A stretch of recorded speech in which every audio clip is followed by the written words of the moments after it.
What's up, everybody, and welcome back to another episode of Let's Talk Jets Radio, the fan series. All this is about is the fans talking about the history of the New York Jets, the past, the present, the future, everything. If you want to be on this, it's very simple. Just message us. We're on Instagram, Twitter, at Talk Jets Radio. Also, you can hear the shows Let's Talk Jets Radio on YouTube. I'm Tyson Roush at TRAUCH21. Direct message me. I can get you on as well. And this one's going to be a fun interview. We're going to get Dan Kurtz on, talk some Jets football. Dan, it's Tyson. What's up, man?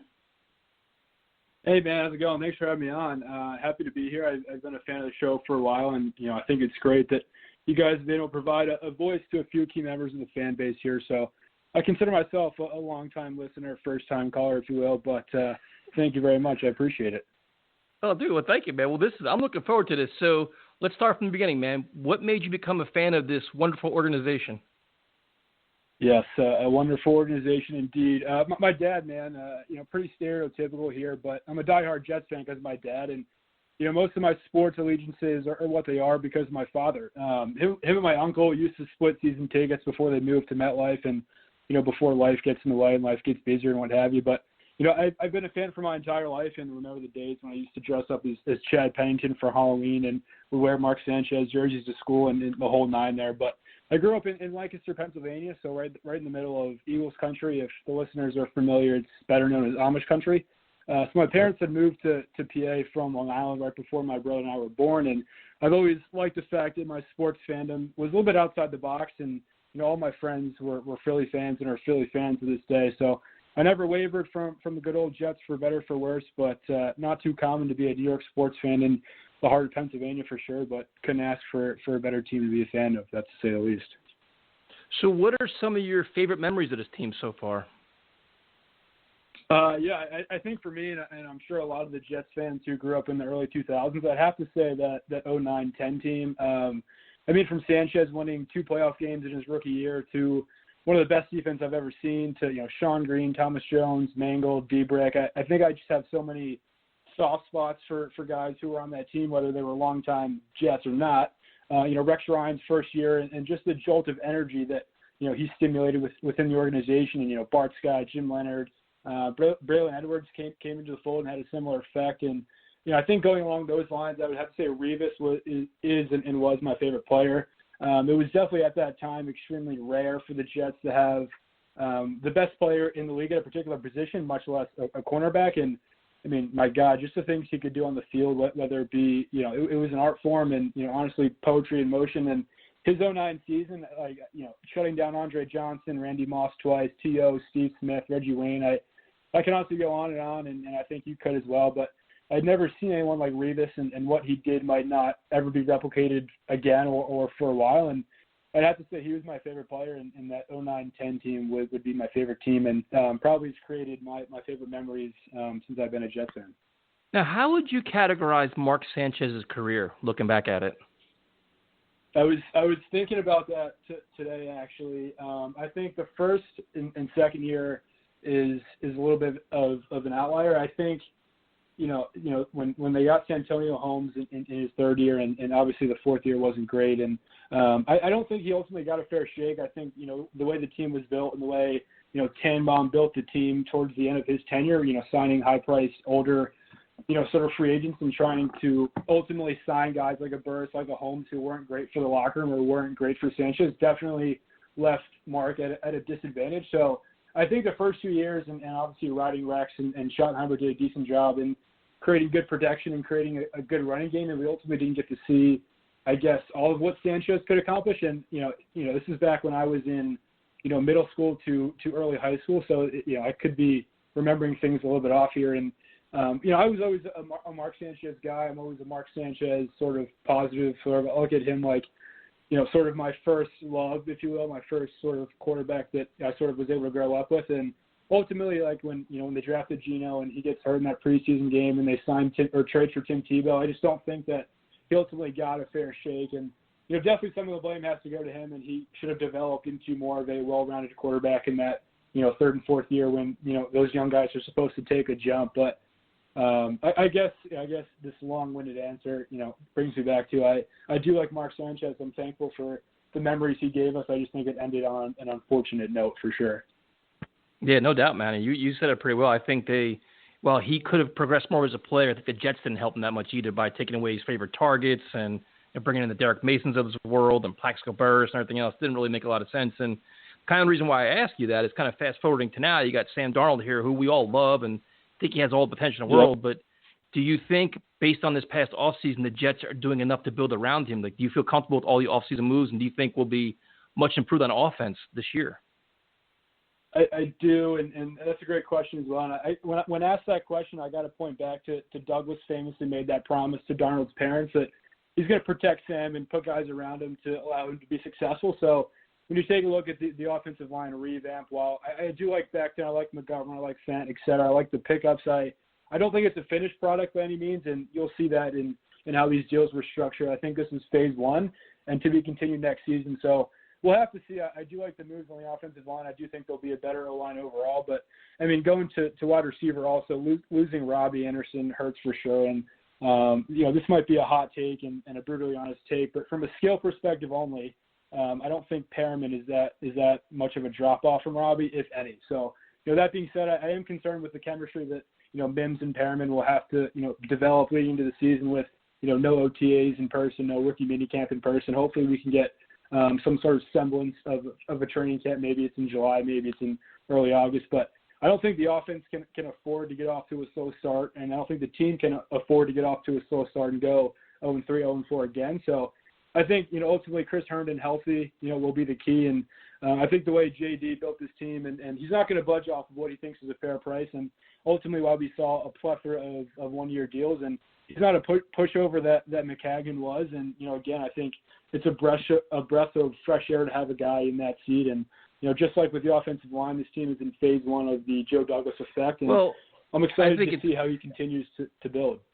Yeah, I mean, we're giving him the benefit of doubt in a lot of areas, and his plan could look good now on paper, and we're justifying all of it. But if Perryman's a step back, if Greg Van Roten or these other guys, or whoever else on the offensive line is a step back, and this offense becomes a dumpster fire, then we're like, man, what did he do? Why did he take the cheap way out and it blows up in our face? So it's kind of like a two-way street there. Like, I kind of like the chemistry Robbie Anderson had with Sam Darnold. I thought he was getting better under Adam Gase. They're expanding his route tree, doing a lot more.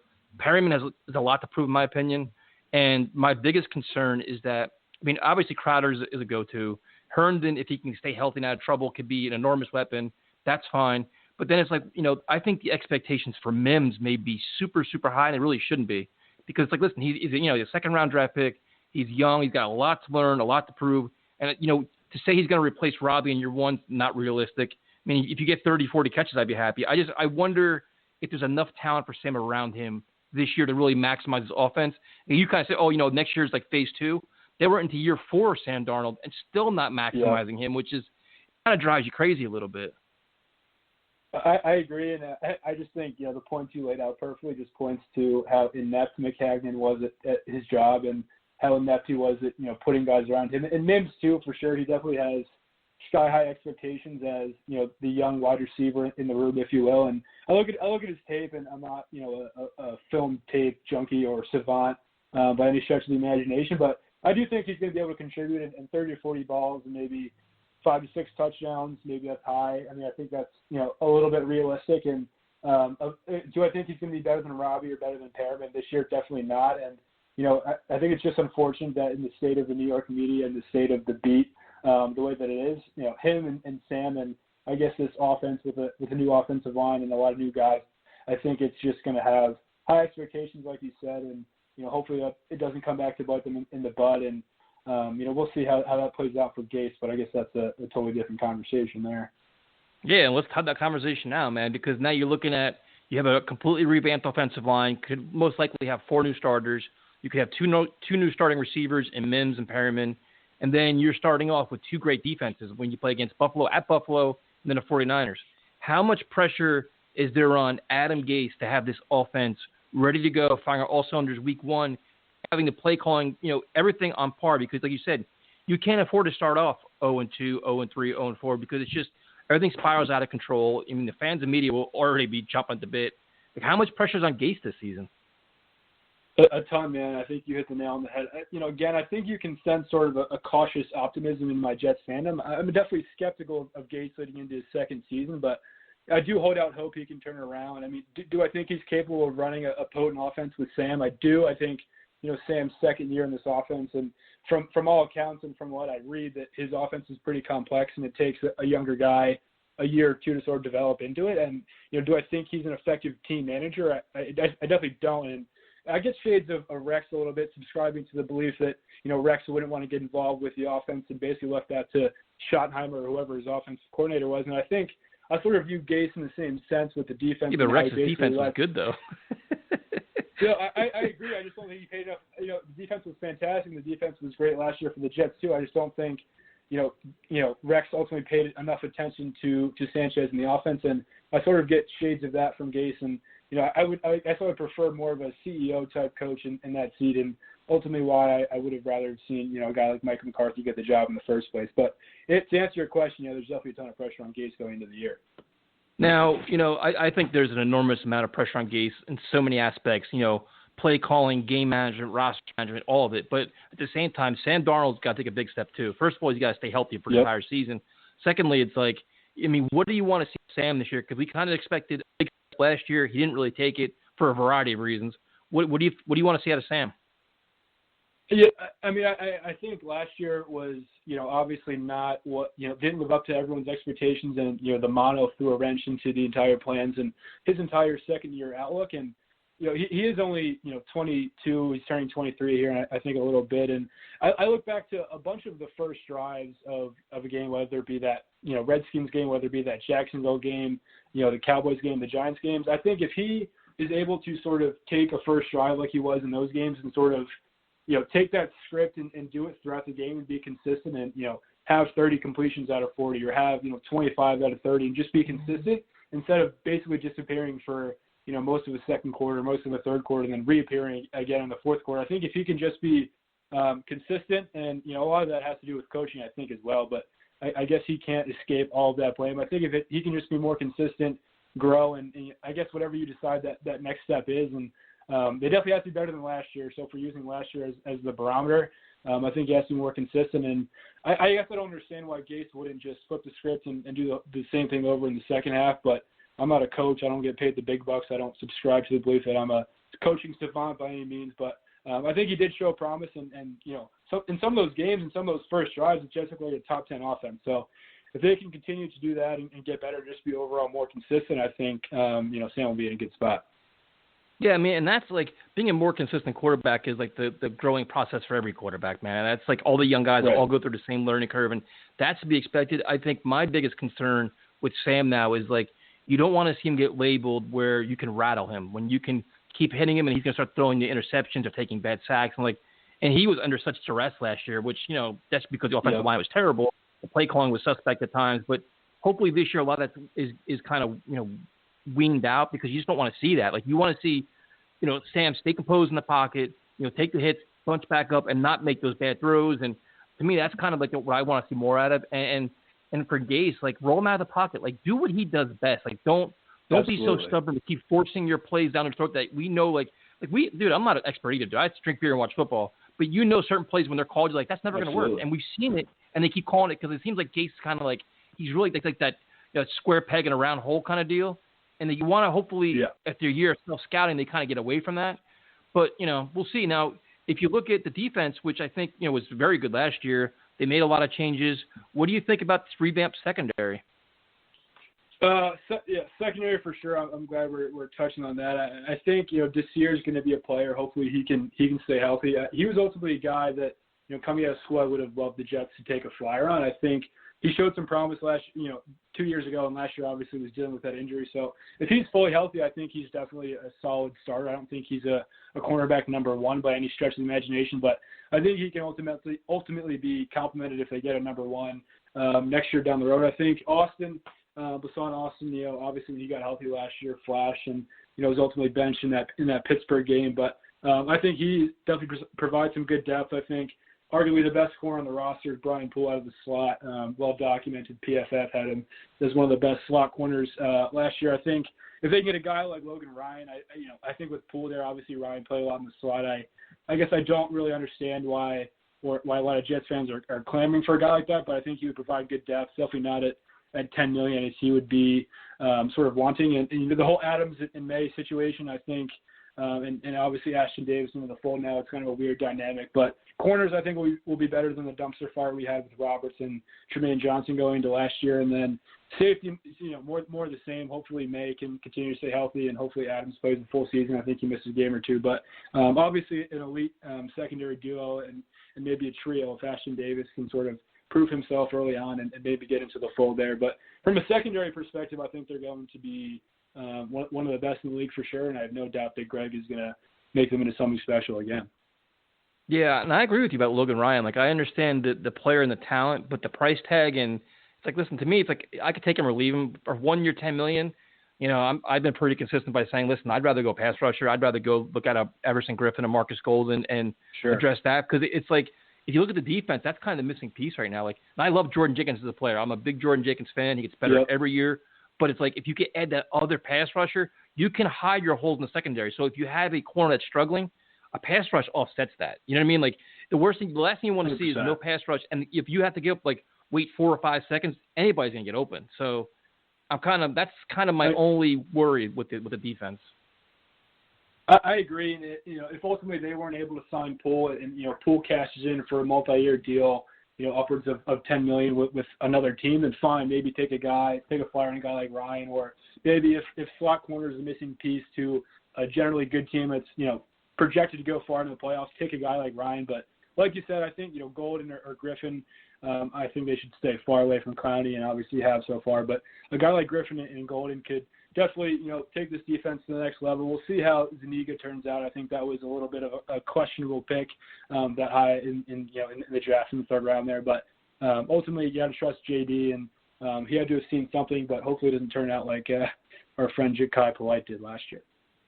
Yeah, and that's the whole thing. Like, everybody, we have a lot of arguments, obviously. And it's like, well, listen, we have Zuniga, we have this. I'm like, listen, at some point I want to have a proven commodity and not require our rookie, draft pick to give us 8 sacks. Like, you know what I mean? Like, let them get used to the game of the NFL. Like, those splash players in year one don't usually happen. It's not expected to happen. If it does, awesome. But give me the proven guy. And the other thing is, too, if you have a Golden or a Griffin or whatever, these guys can all learn from them.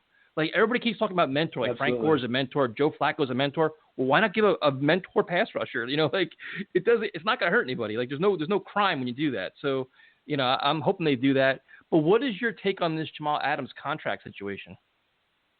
I just think, with this year, obviously in the face of this pandemic and under these circumstances, I think they would love to sign the guy if they sort of had a projection of what the cap is going to be next year and moving forward after that. But I just think it's a little bit unrealistic for him and his camp and some of the fans clamoring for the Jets to sign him for them to ultimately go out and get him signed to an extension. I think, if you look at the numbers, guys going into their third year or coming out of their third year into their fourth year don't really get signed too often. Obviously, we saw that with McCaffrey getting his big deal, but I think running backs should be treated completely different. Obviously, they have a shorter shelf life. So I just think that, with the uncertainty going on with this season and with the cap next year, I think JD is smart to wait a year, and obviously Adams isn't going to be too happy, and we might get a Revis Part 2 here with a holdout if we have some semblance of a training camp. But if it was up to me, I would sign the guy. Obviously you don't trade away players like that, or you don't let players like that go. I think this defense takes on an entirely new identity when he's on the field, and I think you kind of felt that right from when he was drafted. I don't think he was a stereotypical rookie who was just going to basically be a wallflower and sort of take stock of the team before he found his place. I think he came right in and provided a jolt to the locker room, a jolt to the secondary, and I think guys like that are absolute dogs, and I think the Jets need more of that, not less of that. I just think it's a little tough to sort of evaluate his situation during the face of COVID-19 and the uncertainty the cap brings moving forward. Yeah, no, I mean, I can definitely respect that. I mean, I think he's been the ultimate team player. Like, some of his nonsense with social media last year since the trade deadline, listen, I guess that's part of the new age of NFL, but he's done everything the team's asked. And I'm sure the losing's taken a toll on him where he's like, listen, man, I am so tired of this nonsense. Like, coming from LSU to here and just dealing with the New York media and the fans. And, this is the same guy that stayed at the practice for 2 hours signing autographs. Like, I think he's done it all. And he's like, listen, I've earned it. I want it. And I don't, and I can understand his take where he's like, listen, I don't care what happened with Aaron Donald. Like you said, McCaffrey just got paid. It's it's a tough spot, man. And Right. the Jets don't have many elite players in their team. I consider Jamal elite. Hopefully Sam gets there, but like you have that kind of homegrown talent on your roster that you know what you have. It's a tough spot, and I think he holds out. I think he, like you said, with the whole Revis thing, is just exactly what's going to happen. Where his only leverage right now is become a media distraction and hold out. And I think he probably does both. And we'll see what Joe Douglas does. I mean, I think it's, I wonder, I'm real curious if Jets ownership gets involved and says, listen, we don't want this negativity. We don't want this drama. Just get this kid signed. Like, you wonder if ownership does that, kind of oversteps Joe Douglas a little bit. It's interesting you bring up the ownership point, and I guess that sort of plays into their decision on Gase as well. But, with not to get like political, but like with the whole election coming this year, and I'd love to get your thoughts on this too. Like, do you ultimately think that, if Woody's done with his post come November, December, and the Jets are ultimately struggling, and do you think Woody plays into a coaching decision and ultimately a coaching search, or do you think he lets Christopher and Douglas sort of take the reins and make decisions for themselves? That's the $1 million question, man. I wish I knew the answer to that, because that's my biggest concern. Yeah. Here's the problem they're going to have is the Jets can't sell. I mean, pandemic aside, the Jets have a hard time selling tickets, so not very marketable because they haven't been winning. Right. If you come off another bad, say they win 6 games this year, then you're coming off another bad year with a coach that most people are going to want gone, and you can't sell any more tickets. Like they like headlines, they like positivity, they like to make money, and they made money last year because they had the new uniforms. So the new uniforms covered a lot of issues. Now it's like, all right, what are we going to do? How do we do that? And Woody Johnson probably comes back and says, listen, you had your chance here. I'm back now. We need to make significant changes. And do they empower Joe Douglas to say, hey, listen, you can keep your coach? Usually the way the Jets run, like the owners kind of do things, take things in their own hands. Right. We'll see, man. That's the $1 million question, how this all rolls out now. Yeah, I think, like you said, I think if the right way to go, if they end up firing Gase, fine, whatever, I'd be fine with that. But I think they have to empower Joe Douglas or just the front office in general. I feel like, them hiring the whole like coaching service back when in Ron Wolf and some other guys that, hired Bowles and hired McCagnon. I think if they go that route, they're absolutely screwed. So if they, hopefully they trust Douglas. They obviously signed him to a 6-year deal. So there has to be some sort of trust established between them and the ownership. So I just, I think it's going to be a fascinating storyline, and I'm pretty surprised that the beat hasn't jumped all over it yet, but I'm sure we're going to see a flood of Woody Johnson questions coming here in the next few months. Yeah, and the whole thing too is, Joe Douglas, when he took this job, he wanted to make sure he got all his front office guys in place at the prices they all wanted, like the contracts they all wanted. So he got a lot of power, but that's going to be the interesting power struggle. Because listen, Adam Gase got Joe Douglas this job. If they have a mediocre season next year, and they go back and Joe Douglas says, hey, listen, man, we got to give him one more year, and Woody Johnson's like, listen, we can't sell tickets, man. This guy's got to go. This fan base is tired of this. Who wins that battle? And that's over the years, that's been the biggest problem with this organization. Exactly. That's why I never understood how the coach and the GM both report to the owner and are sort of on the same level. And I do like Joe Douglas, and I'm glad they fired McCagnon. I just don't like how, it seems that, Gase has his fingers on sort of JD and is somehow above him. Like you said, I love Joe Douglas. I think he's a smart guy and has proved to be so far. It's just, I hate that the question looms over the organization, who has the power, and it has for, the past decade plus, unfortunately. Yeah, and that's the one of the biggest storylines. Like, listen, I hope we win 8, 9 games, 10 games. This is not a conversation we have, but even based on our conversation now, there is some uncertainty with how fast this offensive line can mold. What is the receivers going to do? Like, how this all plays out. The schedule's a little more difficult. There's a lot of different things that can say, okay, listen, this is a 6-win team based on just all the things that the team's going over. How does this team react to it? How much, like you said, and my concern, the same concern you have, is that Gase has a lot of power, man. And this ownership is, they kind of like locked into him last year and said, listen, this is our guy. We understand this is a rebuild. And for me, I get this funny feeling that, they're kind of making this like a 3-year rebuild. This is only year 2 of it. So next year he's kind of like sure coming back. But, the Woody Johnson factor could be enormous, dude. It could be, he could be like, listen, I don't give a shit about your rebuild plan. We can't sell tickets. We suck. The media's killing us. The fans hate us. We got to make a change. You know what I mean? So, I agree. And it's just absolutely absurd that the Johnsons have basically been blind for the last 20 years. And I guess I wouldn't be surprised if Woody comes back and wants to take control back from his little brother. Has Christopher Johnson done a good job? I don't know if he's done a good job. I think he's done as best as he can. He blew it last year, dude. See, let's call it what it is, dude. How in the living hell you can fire a general manager after the draft and free agency is just that set us back a year, dude. Just the timing of that firing of McCagnon set us back probably 2 years. I hear you. I think you're going to see a lot of more teams do that, though. I think to hire like a guy like Douglas or somebody else in December and expect him to assemble a staff in January to get them ready for a draft in April. I get that. I mean, I see what you're saying. Look at the bad contracts McCagnon doled out, dude. Do you think Joe Douglas gives Tremaine Johnson that contract? Yeah. I mean, that's just. I mean, the timing. Chris Johnson, like you got to hope that the Johnsons in general learn from the McCagnon experience, like because they made so many friggin' mistakes with that, and they're paying for it now. They paid for it last year. They're paying for it this year. Like, cap restraints. They have contracts they don't like, players they don't like. It's just. They're trying to weed all this out now, and hopefully going forward they don't get in a situation again.